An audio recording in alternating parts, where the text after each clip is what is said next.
नमस्कार मंडळी, जय गजानन। तुमच्या सगळ्यांचं आपल्या चॅनलमध्ये खूप खूप स्वागत आहे। आपण आपल्या गुरूंची सेवा, नामस्मरण, पारायण का करावं आजच्या व्हिडिओमध्ये याबद्दलचीच माहिती असणार आहे। तर आपल्या जे काही आहे त्याबद्दल गुरूंना धन्यवाद म्हणण्यासाठी आपण गुरूंची सेवा, पारायण करावं किंवा ज्यांच्या जीवनामध्ये काही अडचणी आहेत, दुःख आहे त्यासाठी देखील आपण सेवा नक्की करावी। कारण की आपण जेव्हा सेवा करत असतो, जेव्हा आपण नित्य सेवा करतो किंवा नामस्मरण करतो किंवा पारायण करतो, तेव्हा आपले जे दुःख आहेत, ज्या काही अडचणी आहेत त्या नक्कीच कमी व्हायला मदत होते। म्हणजे त्याची जी इंटेन्सिटी आहे ती नक्कीच कमी होते। त्यामुळे तुम्ही पारायण आवर्जून करावं, नामस्मरण आवर्जून करावं। नामस्मरण आपण चालता बोलता करतच असतो, परंतु आवर्जून अशी आपल्या स्वतःला एक सवय लावायची आहे की रोज 5 मिनिटं तरी मी देवासमोर बसून नामस्मरण करेल। त्यामागचं कारण मी तुम्हाला सांगते की नामस्मरण करतो आणि आपण काम करत असतो, काम करत करत आपण नामस्मरण करू शकतो। नामस्मरण करायला काही अडचण नाही आणि नामस्मरण ही सर्वात श्रेष्ठ सेवा सांगितली आहे कलियुगामध्ये। तर जेव्हाही आपण नामस्मरण करतो, आपण काम करतो किंवा आपलं लक्ष लागत नाही, म्हणजे आपल्या मनामध्ये अनेक विचार हे येत असतात, परंतु आपल्या तोंडाने नामस्मरण हे चालू असते, ते देखील ठीक आहे। परंतु तरी सुद्धा आपण जेव्हा देवाच्या समोर बसतो आणि आपण नामस्मरण करण्याचा प्रयत्न करतो, म्हणजे आपण एक मेडिटेशन म्हणू शकतो त्याला, की एक प्रकारचं ते एक चांगलं मेडिटेशन आहे। तर तेव्हा जेव्हा आपण नामस्मरण करतो देवासमोर बसून, अगदी तुमच्याकडून 15-20 मिनिटं बसणं नाही झालं तरी 5 मिनिटाचा तरी वेळ तुम्ही आवर्जून काढावा आणि शांत मन होण्यासाठी, मनामध्ये मन शांत होण्यासाठी, मनाला समाधान मिळण्यासाठी फिजिकल हेल्थ आपल्याला हवीच असते, परंतु तरीसुद्धा मेंटल पीस ज्याला आपण म्हणतो तो सगळ्यात जास्त महत्त्वाचा आहे। आणि तो मेंटल पीस आपल्याला नामस्मरणाने येऊ शकतो, पारायण करून येऊ शकतो। त्यासोबतच आपण ज्या काही सेवा करतो त्यामध्ये आपल्याला आनंद मिळाला तर त्यामुळे आपल्याला ते मेंटल पीस मिळू शकते। आणि आपण व्यवहार करतो, म्हणजे आपण आता आपलं काम आहे, नोकरी आहे, व्यवसाय आहे, तो करत असताना देखील किंवा हाऊसवाईफ आहेत त्यांनी देखील घरकाम जरी असलं तरी कुठलंच काम छोटं मोठं नसते। आपण आपलं जे घर असते, घरातली जी स्त्री असते ते घर मंदिर बनवत असते, आपण असं म्हणू शकतो की त्यामुळे घरातलं काम देखील आपण अतिशय आनंदाने, त्या कामामध्ये जर तुम्ही आनंद घेऊन जर कामाला सुरुवात केली तर नक्कीच त्या कामामध्ये आनंद येणार आहे। मग ते कुठलंही काम तुमचं असो, काम कुठलं छोटं मोठं असते, काम हे काम असते, त्यामुळे त्या कामामध्ये आनंद घेऊनच आपल्याला करायचं आहे। आणि जेव्हाही तुम्ही नामस्मरण कराल तेव्हा एकाग्र होऊन नामस्मरण करण्याचा प्रयत्न करायचा आहे। मग तुमच्याच्याने जर का सकाळी जमलं नाही, समजा सकाळी तुम्ही ऑफिसला जात असाल, खूप कामं आहे, तरीसुद्धा संध्याकाळच्या वेळी तरी ॲटलिस्ट तुम्ही देवघरासमोर बसून 5 मिनिटं तुम्ही वेळ देऊन बघा। मन अतिशय शांत, एकाग्र व्हायला सुरुवात होते, मेंटल पीस आपल्याला मिळायला सुरुवात होतो। आणि सगळ्यात महत्त्वाचं जे असते ते म्हणजे आपलं मेंटल पीसच असते। आपण जर मनातून खुश असू तर मग आपण जे काही काम करू दिवसभरामध्ये ते काम आपण अतिशय आनंदाने आणि चांगल्या पद्धतीने करू शकतो। आणि जेव्हा पारायण तुम्ही करत असाल, आता दशमी, एकादशी आणि द्वादशी, आज एकादशी आहे, मग कालपासूनच बऱ्याच जणांचे पारायण चालू झाले आहेत, माझे देखील पारायण चालू आहे।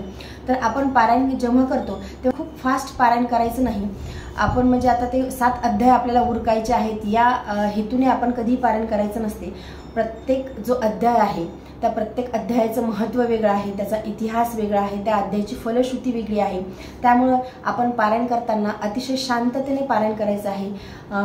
असं त्या आपण जे वाक्य वाचू त्यावरती आपल्याला कॉन्सन्ट्रेट करायचं आहे की आपण काय वाचत आहोत, हा अध्याय कुठला आहे, अध्यायामध्ये काय कथा आलेली आहे, महाराजांचं चरित्र काय सांगितलं आहे, त्यामध्ये तल्लीन होऊन गेलं पाहिजे, त्यामध्ये आपलं मन मुरलं पाहिजे।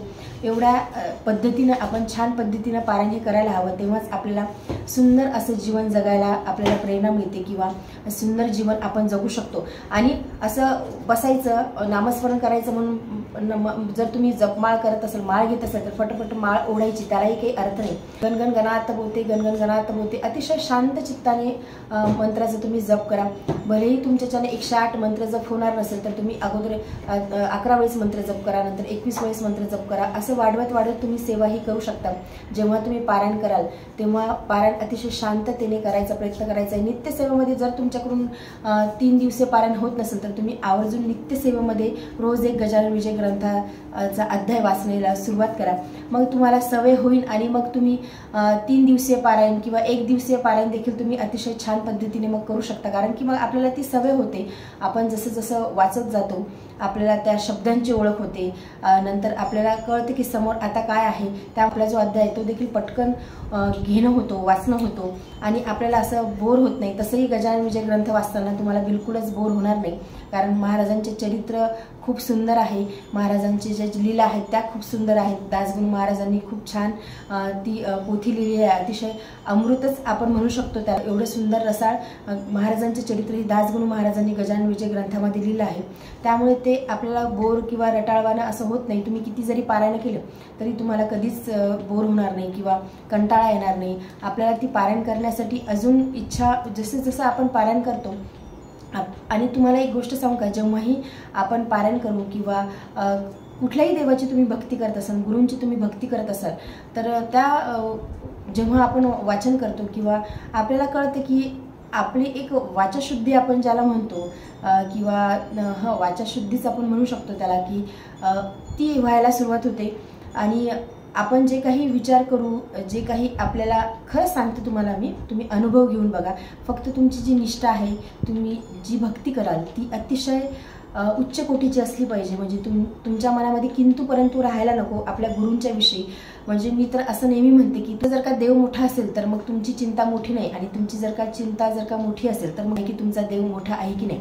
जेव्हाही आपण गजानन विजय ग्रंथाचं पारायण करतो तेव्हा असं होते की आपण जे मनामध्ये जे विचार येतात ना ते खरंच व्हायला सुरुवात होते. तुम्ही अनुभव घ्या, तुम्हाला नक्कीच अनुभव या सगळ्या गोष्टींचे येतील. मी अनुभवाचेच बोल तुम्हाला सांगते आहे की आपण ठरवायचं, आपण फक्त विचार करायची गरज असते आणि तिकडे ती गोष्ट पूर्ण झालेली असते. एवढे महाराज हे भक्तांना सांभाळतात. आजपर्यंत असा एकही भक्त नसेल, एकनिष्ठ भक्त नसेल की महाराजांनी त्यांना सांभाळलेलं नाही किंवा महाराजांनी त्यांची इच्छा पूर्ण केलेली नाही. महाराज हे त्यांची इच्छा पूर्ण करतातच.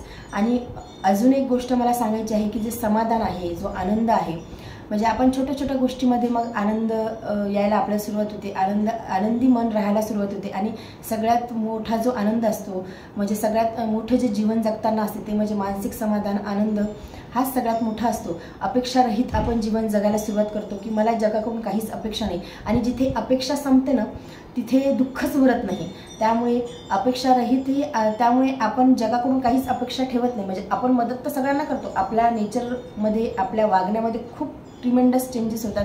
आपल्या समोर जर कोणी आलं, आपल्या दारामध्ये कोणी आलं किंवा आपल्याला कोणी मदत मागितली तर आपण मदत करतो.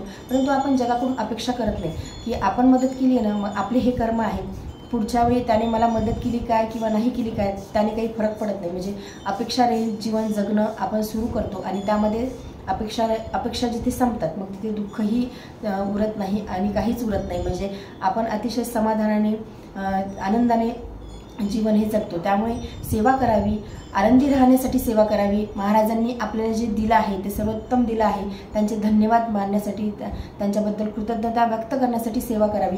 आपण आता बरेच जण गजानन विजय ग्रंथाचं पारायण हे वेगवेगळ्या पद्धतीने करत असतात. म्हणजे सामूहिकरित्या करतात किंवा दर गुरुवारचा एक अध्याय घेतात किंवा नित्यसेवेमध्ये करतात.